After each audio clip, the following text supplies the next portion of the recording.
Back at it once again. I am Mr.A. You tuned into the RRT Boxing Show. Oh, post-fight recap 110. Joshua Greer Jr. defeating Glenn Dezurn. This was a nice fight. Nice fight. Now, if you tuned in and you saw the breakdown and prediction, you saw how we kind of said this fight was going to go. Dezurn was going to fight tall, gas out, and Greer was going to use his speed and quickness and overshadow him. Now the fight started in like round 1 and 2. Glenn tried to use his size to bully him, pressure him, get Josh against the ropes. For the most part in round 1, that's what he did. He was able. There was moments in this fight he was like literally able just to take Greer and just kind of walk him into the ropes. He was just a bigger man.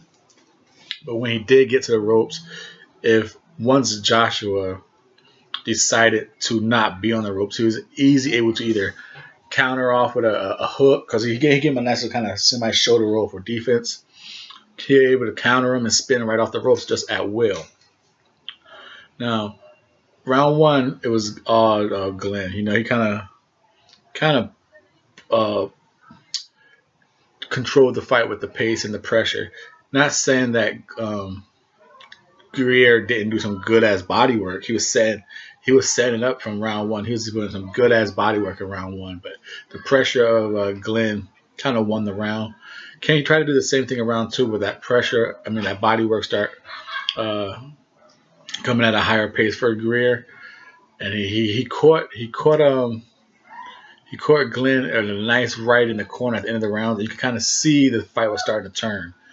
And in round 3 into the stoppage, you can see Greer, once he decided to go focus and stop caring about, you ain't hitting me. I think that's the only thing that kind of hurts him. And I'm a big fan of Greer ever since I started seeing him on the PBC's FS1 circuits and stuff.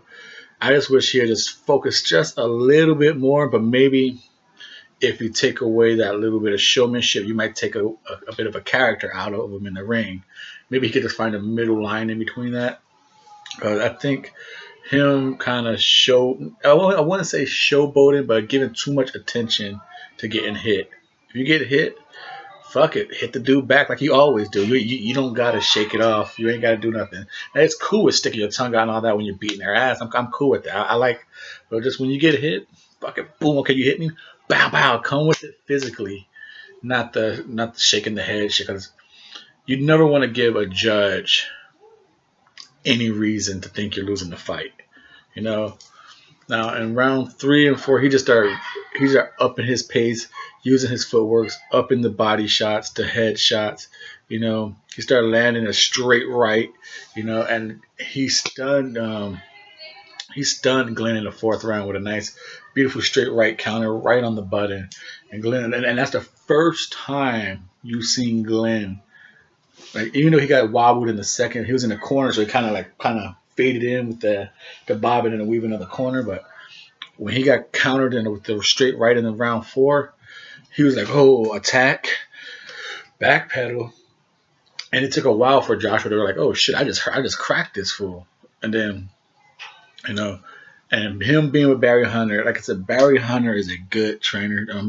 Glenn being with Barry Hunter, but you got to really question what Barry Hunter would do for you. He's going to be a great motivational speaker in the corner. He's going to give you the tools, the information. But sometimes he won't, he'll over make a judgment on your physical character. He cares too much. He was getting ready to stop that fight, and Glenn went on 2 more rounds. He was getting ready to stop it in round 5. Should he have stopped it? Glenn did get beat up in round 7. But, he could have also, he came out strong in round 6. He could have done something, and round, like I said, the fight got stopped in round 5. He got hit hard.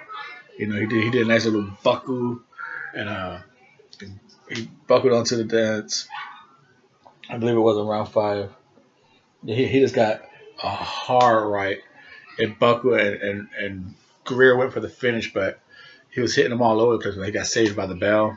Round 6 came out, and that's when, in between rounds, that's when Barry Hunter gave him their speech like, hey, you need to give me a reason not to come up these steps. You know, do you want this? Do you want this? Give him the whole speech.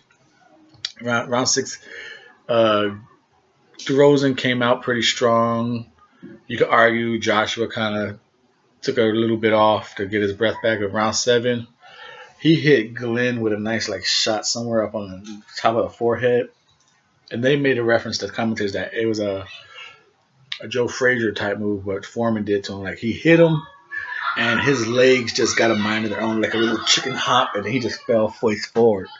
You know, he got up, and and Joshua just started putting some combinations and speed punch together, and forcing the referee to stop it. So much how I kind of predicted that fight was going to go.